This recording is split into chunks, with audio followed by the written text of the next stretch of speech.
성경의 숲을 걷다. 오늘은 시편 70편입니다. 오늘 70편의 특징이라고 한다면 다른 시편에도 동일한 내용들이 기록되어 있다는 점입니다. 가장 비슷한 부분은 시편 40편 13절에서 17절인데요. 그럼 70편과 비슷한 구절들이 기록되어 있는 시편을 살펴보면 이렇습니다. 도표에서 보시는 것처럼 70편 1절에서 5절은 40편 13절에서 17절에 거의 그대로 기록되었고 35편과 71편에도 거의 유사한 내용들이 기록되어 있습니다. 70편의 표제로 다윗의 시로 기념식에서 인도자를 따라 부르는 노래로 되어 있는데요. 기념식이란 말은 절기를 뜻하는 것으로 보이지만 구체적으로 어떤 절기인지는 규정하기가 어렵습니다. 어떤 학자는 역대상 16장 4절의 말씀을 통해 언약궤 앞에서 여호와를 칭송하기 위해 임명된 레인과 연관되어 있다고 보고요.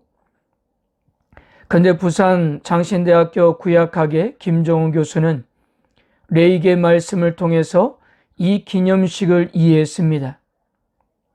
레위기 2장 2절을 보면 아론의 자손 제장들에게로 가져갈 것이요 제장은 그 고운 가루 한 움큼과 기름과 그 모든 유향을 가져다가 기념물로 제단 위에서 불사를 찌니 이는 화제라 여호와께 향기로운 냄새니라. 70편 표제의 기념식이라는 단어와 레위기 2장 2절의 기념물이라는 단어는 기억하다라는 단어인 자카르의 같은 어근입니다. 그래서 이 기념물은 소재로 보는 의견이 있다고 했습니다. 레위기 5장의 속죄제 규례에 따르면 곡식가루를 쓰는 소재는 가난한 이들의 형편을 고려한 제사였는데요. 이 견해를 고려하면 70편은 이런저런 고난으로 인해 형편이 어려운 사람이 드리는 속죄제가 배경이 될 수 있다고 보았습니다. 1절입니다. 하나님이여 나를 건지소서 여호와여 속히 나를 도우소서. 시인은 공경 가운데 하나님 앞에 나왔습니다. 먼저 두 가지를 강구했는데요. 저를 건져 주십시오. 그리고 저를 도와주십시오인데요. 이 1절에서 강조하는 것은 속히라는 말입니다. 우리 성경에는 속히로 번역했지만 이 후샤라는 단어는 서둘러 주십시오라는 간청이었던 것인데요. 그만큼 신의 형편이 다급했다는 것을 알 수 있습니다. 방금 표제에서도 설명드렸듯이 만약 레위기 2장의 배경이 맞다면 이토록 긴박한 상황에서도 시인은 지금 성전에 나와서 속죄제를 드리고 기도부터 하는 것이었습니다. 문제가 되는 상황보다는 하나님과의 관계를 우선시하는 시인의 신앙을 엿볼 수 있는 대목이에요. 2절과 3절입니다. 나의 영혼을 찾는 자들이 수치와 무한을 당하게 하시며 나의 상함을 기뻐하는 자들이 뒤로 물러가 수모를 당하게 하소서. 하는 자들이 자기의 수치로 말미암아 뒤로 물러가게 하소서. 시인은 자신의 생명을 위협하는 원수들이 하나님으로부터 심판을 받고 수치와 낭패를 당하기를 소망하는데요. 이 원수들을 이렇게 표현했습니다. 나의 영혼을 찾는 자들, 나의 상함을 기뻐하는 자들, 그리고 하는 자들이라고 말했습니다. 특히 세 번째 라는 감탄사는 기쁘고 즐거움을 표현하는 의성어입니다. 앞에서도 말씀드린 것 같이 70편과 거의 같은 내용을 기록한 시편이 40편 13절에서 17절이라고 하지 않았습니까? 그런데 여기서는 아하하하로 표현했어요. 시편 40편 15절 나를 향하여 하하하하 하며 조소하는 자들이 자기 수치로 말미암아 놀라게 하소서. 제 원수들이 시인의 아픔과 불행을 보고 기뻐하고 즐거워하는 모습을 묘사한 것인데요. 그러니 이런 모습이 시인에게 얼마나 큰 고통을 가져다 줬는지를 우리는 짐작할 수가 있는 것입니다. 그런데 이 원수들에 대한 심판도 하나님께 맡기고 하나님과의 관계에 집중하는 시인의 모습을 잘 볼 수 있는데요. 하나님의 자신을 포기하지 않으시고 보호하실 것을 확신했던 것입니다. 오히려 대적들은 수치를 당할 것이고 하나님을 찾는 자들은 반드시 승리한다는 사실이었습니다. 그래서 그는 하나님께 이렇게 기도할 수가 있었어요. 4절 주를 찾는 모든 자들이 주로 말미암아 기뻐하고 즐거워하게 하시며 주의 구원을 사랑하는 자들이 항상 말하기를 하나님은 위대하시다 하게 하소서.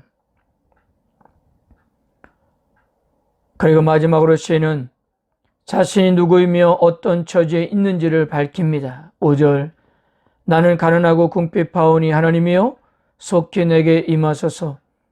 주는 나의 도움이시여 나를 건지시는 이시오니 여호와여 지체하지 마소서. 여기서 가난하고 궁핍하다는 의미는 물질이나 경제적으로 궁핍한 사람을 말하는 것이 아니라 하나님의 도움을 절실하게 요청하는 사람을 의미하는데요.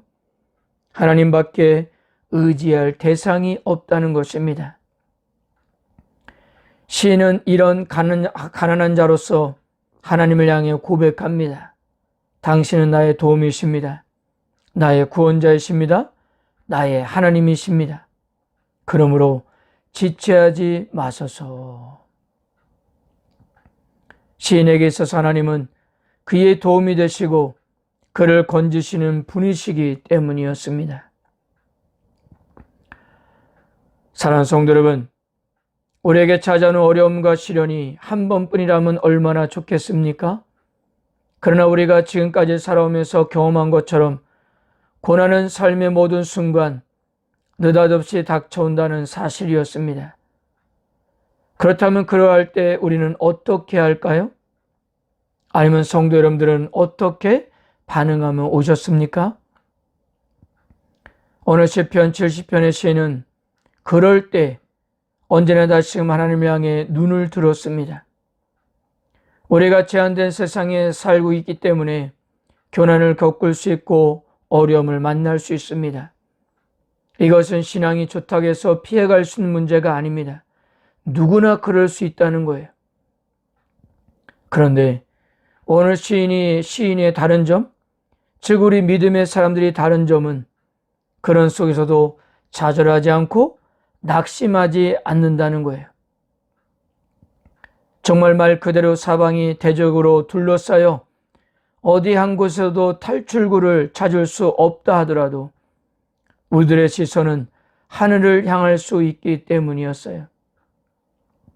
이것이 신앙의 본질이며 그것이 무한한 하나님의 구원을 경험할 수 있는 첫걸음이었던 것입니다. 성도 여러분, 느닷없이 찾아오는 어떤 어려움 속에서도 우리가 해야 할 일은 다시금 하나님을 찾는 것입니다. 하나님은 동일하게 우리의 도움이 되시고 우리를 건지시는 분이시기 때문이에요. 이 믿음은 시인만이 아니라 우리 모든 성도들의 믿음이기도 하는 것입니다. 그리고 하나님은 주를 찾는 모든 자를 건지심으로 우리들의 믿음이 옳았다라고 증명해 주실 것입니다. 오늘도 하나님은 우리를 결코 홀로 버려두지 않으신 분임을 믿고 그분을 신뢰하는 하루가 되시기를 바랍니다. 아멘.